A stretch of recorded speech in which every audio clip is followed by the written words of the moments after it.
Hello, everyone, and welcome to another book club episode. Again, airing the weekend of Valentine's Day for this very special reason.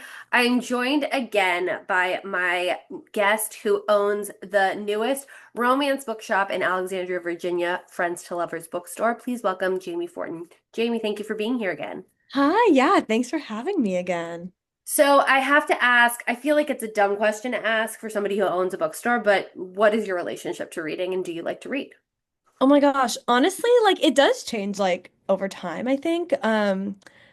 Right now, like I am really into audiobooks, so I just started crocheting as we talked about before, and I love to like crochet or do my laundry or whatever with audiobooks. Sometimes like my body's just feeling very restless lately, you know? I think it's the winter, you feel very cooped in, so I'm like sitting with a book is a lot harder. And so yeah, I love it. I do it as I read as like an escapism. I think reading is a great way to like learn about other people and experiences you haven't had, but for me, it's usually just like a way to enjoy myself. I also just love like a paperback that I can kind of destroy. Like I love a paperback with characters, so I've been trying to read more physical books lately, like when I have like eye fatigue. But I jump around. I guess it just depends on like what I'm in the mood for. I'll kind of read anyway. Okay. Now, do you finish every book you pick up? I pretty much only pick up books at this point if I know I'm going to read it. Oh, And so like how do I you am judge very, that?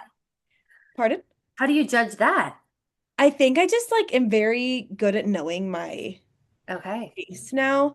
I've read a lot of books by authors I've already read before. A lot of the like advanced copies that I get are authors I've read or like Mhm. they're endorsed by authors I already like. I think there were like two or three books I didn't finish this year. So it does happen. And I do not force myself to finish it. I will force myself to get through a annoying part of the book.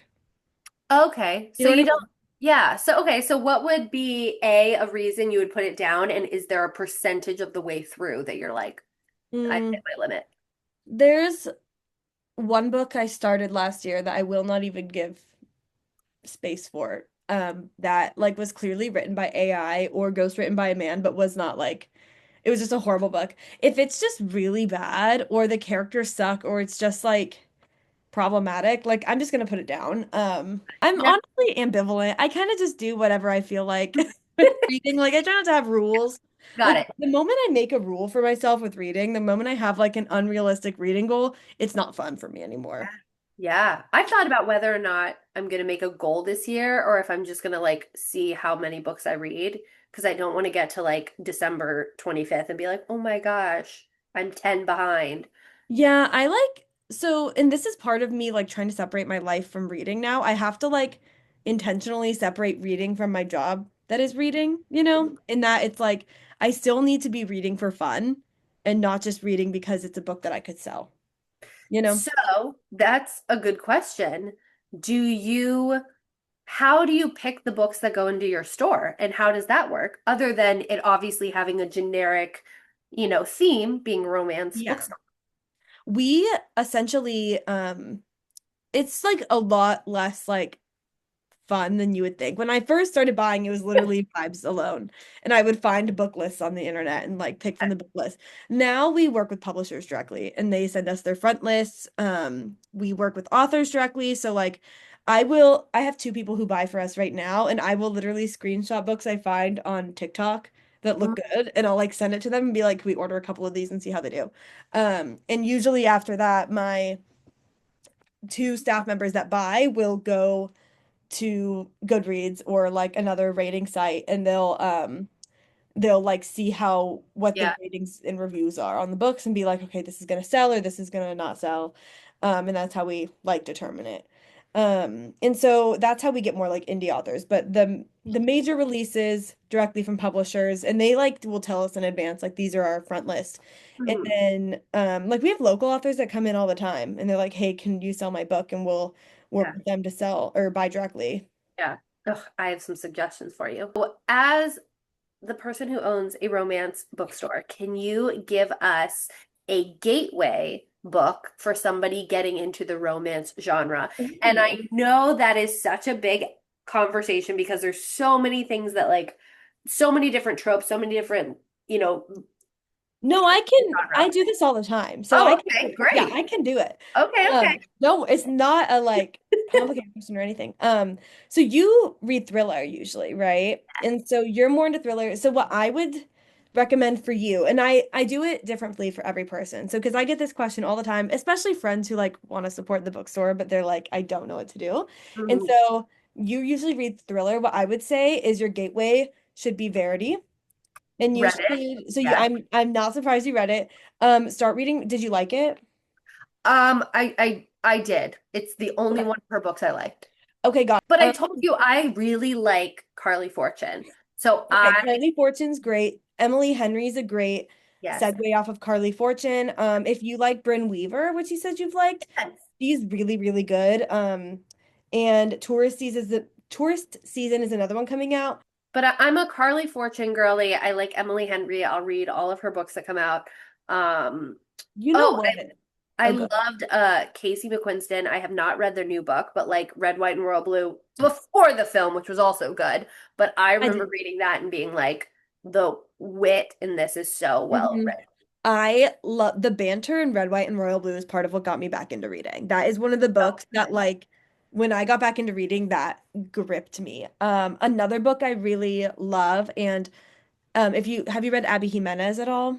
I have not. She's one of my favorite authors. She actually blurbed Brynn Weaver's books. So Oh, she will recommend it even they are very different, but yeah, that's I she just has very good recommendations. Abby Jimenez does. And so I was like, okay, maybe I will read Butcher and Blackbird because Abby Jimenez recommends it. She writes closer to the Carley Fortune and the Emily Henry, but her books are really great, especially for people who haven't read a lot of romance because the characters are really, really well written. So if you love a oh, character-driven narrative, then and like one that might have a little bit more emotional punch than just like a fluffy thing.